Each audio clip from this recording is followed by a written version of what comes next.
perbaiki agamamu, baik akhlakmu. Kenapa dibagi dua? Ada agama dengan akhlak. Karena banyak sekali orang beragama secara ritual, tapi akhlak tidak baik. Puasa sunat rajin, sholat berjamaah rajin, ke Makkah bolak-balik, umrohnya luar biasa, tapi membicarakan aib orang lain juga lancar. Bahwa perbaiki agamamu, akhlakmu akan baik. Karena inti dari ajaran Islam itu bukan terjebak pada ritual, tapi ada target dari setiap ritual itu. Kita ambil sampel contoh sholat. Apakah puncak daripada sholat itu tegak, ruku, sujud, iktidal, tasyahud? Bukan. Kalau kita lihat sholat, baca akhir, inna sholata tanha anil fahsya wal munkar.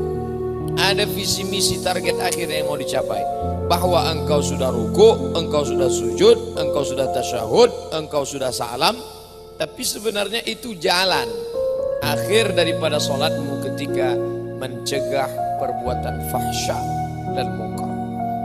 Puasa, apakah target akhir dari puasa itu sekedar tahan makan, tahan minum? Tidak. Baca ayatnya, ya ayyuhalladzina amanu kutiba alaikumusshiyam kama kutiba alal ladzina min qablikum.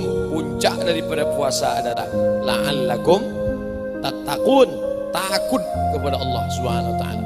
Haji, jamaah kita belum pulang, sebagian masih di Makkah. Apakah puncak daripada ibadah haji itu sekedar tawaf, sa'i? Maka orang yang tidak merenungkan makna, substansi, inti, visi, misi daripada haji, pulang dari haji dia sendiri bingung. Gimana kesan kamu selama di Makkah? Alhamdulillah, ceret kuning murah.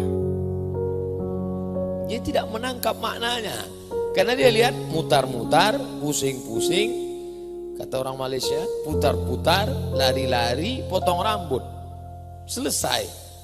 Kesan dia, ternyata di Makkah potong rambut cepat ya, pakai mesin 15 rial.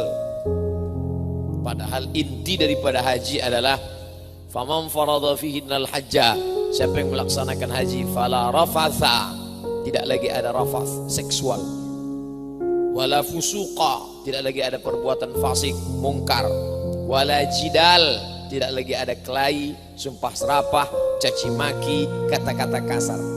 Jadi berdasarkan ini, beragama sebenarnya adalah berakhlak. Oleh sebab itu ada Nabi menceritakan tentang ya'ti yaumal qiyamati bisolatin. Ada orang yang nanti datang pada hari kiamat, solatnya banyak. Wasiyamin, puasa Senin Kemis, puasa Ayyamul Bait, puasa hari Arafah, puasa Nabi Daud. Wazakatin, zakat, wakaf, infak, sedekah. Tapi ternyata amal ritual itu tidak bermakna karena akhlak tidak baik. Ya ayyuhalladzina amanu, hai orang beriman, la tubtilu, jangan kamu batalkan, jangan kamu rusak shadaqatikum, perbuatan baik kamu, ritual kamu yang tadi sudah hebat banyak tadi, tahajud kamu, witir kamu, duha kamu, tasbih kamu, tahmid kamu, takbir kamu, bacaan Quran kamu, jangan kamu rusak bil manni, mengungkit-ungkit, mengungkap-ungkap, wal adha, menyakiti perasaan orang lain. Makanya kata Nabi SAW, ada sekelompok orang masuk neraka bukan karena enggak sholat, masuk neraka bukan karena tidak puasa, masuk neraka bukan karena tidak berzikir, masuk neraka bukan karena tidak baca Quran. Syatama hadha, lidahnya kasar, mencaci maki orang. Wa daraba hadha, tangannya kasar, memukul si fulan. Wa qadhafa hadha, menuduh tanpa bukti. Wa safaka dama hadha, menumpahkan darah orang. Wa akala mala hadha, memakan harta. Wa akala, memakan harta benda si fulan. Jadi perenungan buat kita sejenak, khusus bagi saya yang menyampaikan, hai Abdul Somad, beragama bukan berarti terjebak pada ritual, tapi merenungkan target akhir daripada sebuah ibadah yang kita lakukan. Makanya Islam itu akidah wa syariah wa akhlak. Syariatnya tetap, apa itu syariat? Takbiratul ihram, baca Fatihah, tasyahud, ruku, sujud, tapi tidak terjebak pada itu semua. Perbaiki agamamu, perbaiki akhlakmu. Betapa banyak orang yang merasa beragama tapi sebenarnya dia tidak berakhlak. Dan Nabi Muhammad SAW tidak dipuji Allah Subhanahu wa taala. Tidak ada ayat yang memuji ya Muhammad SAW, ya Muhammad tahajudmu sampai bengkak kakimu, ya Muhammad puasa sunatmu Senin Kemis, ya Muhammad hajimu ke Makkah, ya Muhammad. Tidak. Yang ada ayatnya adalah wa innaka la'ala khuluqin azim. Akhlakmu luar biasa. Yang dipuji Allah bukan ritualnya tapi akhlaknya.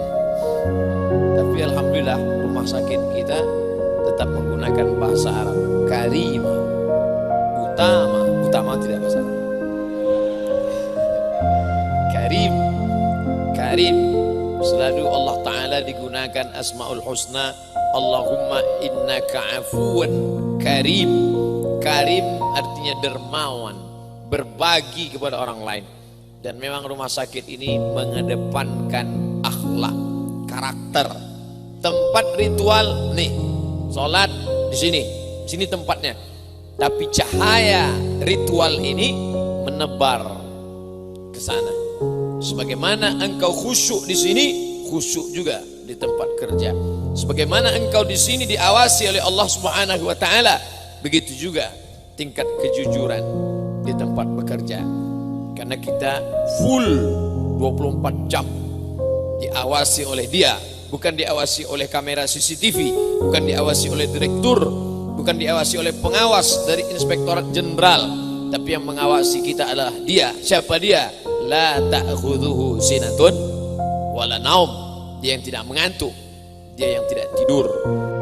Perbaiki akhlakmu, perbaiki agamamu, maka akhlakmu akan baik. Ini sebenarnya bukan nasihat untuk saudaraku sekalian, tapi buat saya juga. Apakah engkau sudah memperbaiki agamamu, hai Abdul Somad? Belum, sebelum akhlakmu baik. Makanya dalam hadis dikatakan ada seorang perempuan memelihara kucing, sholatnya rajin, puasanya banyak, qiyamul lail, tapi masuk neraka. Kenapa? Karena tidak memberi makan kucing. Tapi sebaliknya ada riwayat tentang seorang perempuan, 3 kotor, najis. Perempuan itu najis, kotor, karena dia PSK.